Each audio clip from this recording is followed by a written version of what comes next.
FMC Fast Chat takes you inside the news so you can be in the know in 30 minutes. Hosted by Fair Media Council CEO and Executive Director Jaci Clement, Fast Chat features notables in news, media, and business.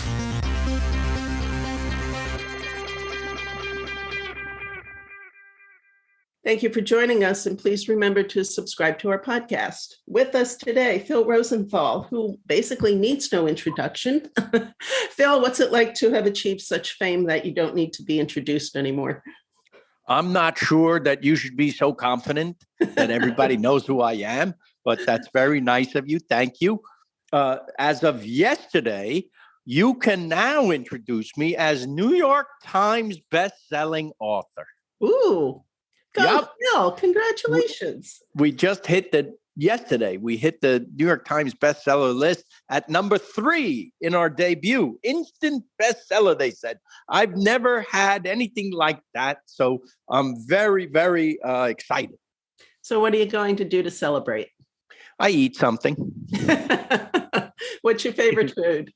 I like very simple things at home. I like pizza, hot dogs, hamburgers, sandwiches, tuna fish sandwiches. I love fried chicken. I love everything that everybody else likes. And the older I get, it's kind of the simpler I get, I think. Yeah. People ask me what would my last meal be all the time, and I say these childhood favorites. Because I think if it is your last meal, you kind of want that comfort, that return to childhood. If you can have anything in the world, right? Why would you pick something that you only had maybe once in your life? Wouldn't you want that comfort of that? And then I think I would end with my mom's matzo ball soup, which was the best thing she made. Okay. Good to know. Good to know. Yes. So we want to talk to you briefly about your upcoming show. You're going to be here on Long Island, which is my backyard. I believe it's November 13 at the Paramount. Very soon. I'm very excited. So tell me a little bit about your show. What brought it together? Well, the book and season 6 came out the same day, last week. And so the tour is an extension of that. It's obviously to promote both things, but more than that, for me, it's a chance for me to connect with fans of the show. And it's been so much fun. We've been having, I think we've sold out every single show, and we're playing giant 1,200 seat theaters. I was in Portland, Oregon 2 nights ago, and there was an opera house we played with 2 balconies sold out. I feel like Bruce Springsteen. Very cool. Good for you. Good for you. It's so nice. And, you know, they show a 5-minute sizzle reel of the current season. And when the theme song plays at the end of that reel, everyone sings along. And it's just the nicest, sweetest thing. I love it so much. Then I come out with a moderator and they interview me on stage for a little bit. And the best part, I get to talk to the audience. We take questions from the audience, and I get to talk to them one-on-one. It's so much fun, and everyone who buys a book apparently gets a photo with me after the show. Oh, there you go. Okay. So I want people to know that proceeds from my sale proceeds from my share of the book go to ALS. My mom passed from ALS, and I've obviously been drawn to the community and love them. And so the organization is imals.org. And so I'm very happy that the proceeds from my share are going there. Oh, that's very kind of you. Let me ask you this, because you have in your bio, I mean, you're a writer, you're a creator, you're a producer, you've been an actor. What do you consider yourself at the heart of it? I guess a writer. Yeah. Okay. Yeah. I mean, maybe people are going to say he's like, I was in the airport and a man said, "Hey, you're the food guy." So I sarcastically said, "Gee, thanks. Always wanted to be known as that." And he goes, "Hey, listen, I'm just the guy." Okay. There you go. And I thought, you know what? doesn't matter what you're known for. It's nice to be known for something. Exactly. Good for you, though. Now, let me ask you this. When you were 5 years old, what did you think you'd be when you grew up? An astronaut. Of course. All right. So what happened? Because I grew up in the 60s and everything was the space race and everything was, this was the most thrilling, exciting, imagination triggering thing that you could ever want as a kid. And I was, I guess, like every other kid, obsessed with the space program. And then I realized as I got a tiny bit older, maybe 6 years old, you know what I love most about the astronaut life? They get to be on Ed Sullivan. I was on the Stephen Colbert show and I got to tell him that. And you know where they taped that show? At the Ed Sullivan Theater? That's right. Yeah. That's right. And so I had come full circle without ever having to be blasted on a rocket into space. So true. So true. Okay. So now you've been in the business quite a while, though. So I'm kind of wondering, how have things changed? When Everybody Loves Raymond came out, that was on CBS. So that was network. Yep. And now with Somebody Feed Phil, that's Netflix. So that's over the top streaming. Is there any difference, either from the creative or the business angles? Yes. Netflix has been wonderful to me. Netflix is, you have a lot more artistic freedom. Oh, really?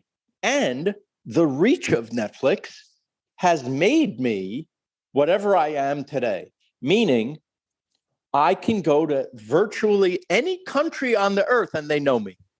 Really? Yeah, because of Netflix, because Netflix is in, I think, almost every country in the world. Okay. And so I'm doing a show that is kind of like an ambassador, a goodwill ambassador, not just for myself or my country, but for Netflix, because they're in every country. And I get to be the happy, hungry man that goes and almost represents them in a way. Mm-hmm. So that's a big difference. CBS, yes, through syndication in different countries on earth, that's been wonderful. But the reach of Netflix is, until I think Disney got in the game, and I think Warner Brothers is going to get in the game, they were alone in reaching more people on earth than ever before one company has done, right? Right. Yeah. So now, how about from the creative point of view then? Because you're reaching so many more people in different countries. Do you look at things differently? Creatively differently? It's expanded my mind. Not because of the show so much, although that's afforded me entree to many places, but the travel in and of itself that anyone can do has been mind expanding and creatively enhancing, because I'm being exposed to many ideas. Okay. That's the best thing travel does. Yeah. You're presented with ideas that you never thought of before because you live in one place. So when you see many places, you get many people and you get many ways of life. And so that can't help but broaden your mind a little bit. Right. So how did you fare during COVID then? Well, we filmed seasons 5 and 6 in that sweet spot between Delta and Omicron. And it was not so bad, because we tested all the time. If I was going to meet you in a restaurant and we were going to film the scene, you would be tested 20 minutes before I even got there to ensure my safety and then the safety of the crew. Everyone tested all the time. And so we were very careful. And only one person during this whole thing came down with COVID. Okay. From our crew. Yeah. And you haven't had it? I had a false alarm. I was in the middle of a scene. I had just been tested and they assumed, all good. And my brother comes over and waves his hands and says, "You just tested positive." And I was shocked and very nervous because that would mean shutting down the show for however long, Right. in another country. And I took another rapid test, and that came out negative. Then I went to a clinic and got a real PCR test, and that came out negative. So I literally had a false alarm. But the director of the show did not. He tested positive all 3 times. And so then we had to cancel our show the next country, which would have been the next day. We were supposed to fly to another country. We had to cancel that episode and go home. And we swapped in an American city for that. That's why you see 3 American cities this season instead of 2. I see. Okay. But we'll make it up, I hope, if Netflix renews us. Mm-hmm. Okay. Well, let me ask you this. Sure. What's the best part about being Phil Rosenthal? Oh, I'm the luckiest guy you're ever going to talk to. That's how you get to wake up and feel lucky and grateful every single day. That's the best part. You sound and the people I meet is the best part. It's not even the food. It's not even the travel. The travel and the food connects me to the people. The people is the best part. And it's why I love doing the book and show tour, because now I get connected with the fans, not just the subjects of the show, but the fans of the show. And that's a whole other world for me. What I love the most in doing the tour is the diversity of the people who like the show. Everything from little kids to very old people. I love that people feel they can watch with their entire family. And I love that the show is inclusive of every kind of person and every kind of lifestyle. I see them all in the audience. I love that. Do you think people expect you to be funny all the time? I don't want to disappoint them if they do. Mm-hmm. I try, nobody's funny all the time. Yeah. But, the thing that the show does is they know how I think. And I understand that from being on the other side as a writer. You've struck something when the audience is laughing at just a face that you make because they know how you think. If you've done your job as a writer, they know what you're thinking, and that's the greatest character laugh that you can get. So I used to write that way, and now I am that way, I guess. And I've been on the show long enough for people to look at my face and laugh. That makes me very happy. Well, how did you settle in on the food idea? It's just something I love, and I understand that it's the great connector. In fact, I always say, food is the great connector, and then laughs are the cement. Okay, I see. It sounds we all got to eat, right? We all got to eat. That connects us to the world. Everyone eats. So when you sit down with somebody, you're doing something already relatable between the two of you. Right. And then if you can share a laugh or a smile even, now we're friends. With everything you do, I can't help but wonder, do you sleep at all? I wish I slept better. The older I get, the harder it is for me to sleep through the night, for biological reasons. I get up and then I have trouble falling back asleep. I need a little help sometimes. I won't lie. And it's the other thing is you come off doing a show, like when you've done a show for 1,200, 1,400 people who act like they're at a rock concert. I mean, it's hard to fall asleep after that. Yeah, I would think so. Yeah. So what do you do? Do you go for a walk or something? How do you calm down? I eat a little something. I am exhausted at the end, but in a very, very happy way. I'll stay for another hour or two taking photos with the people. And I love it. I wouldn't trade it for anything, even if I am tired.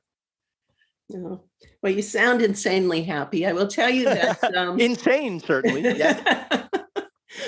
We share an alma mater. I'm a graduate of Hofstra like you. Oh, And yes. I can Many tell you happy times. they brag about you often.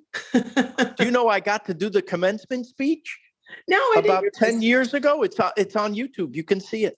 Okay. All right. Well, they are very proud of you. I'm proud to have gone there. I got such a great education there. I always joke that they made me take all these courses I knew I would never use, like English. And it turns out, if I started as a performer there, they did make me take all these courses in writing, producing, directing, play analysis, right? Right. And all of that served me well as the showrunner for Raymond. That's great to hear. Yes. And it also sounds like great advice for up and comers, right? Yes. Don't limit yourself. You never know what life is going to present you with. And sometimes life presents you with what you were supposed to be. The Fair Media Council is a 501c3 nonprofit organization advocating for quality news and working to create a media-savvy society. For more information about the Fair Media Council and upcoming Fast Chat shows, check out fairmediacouncil.org.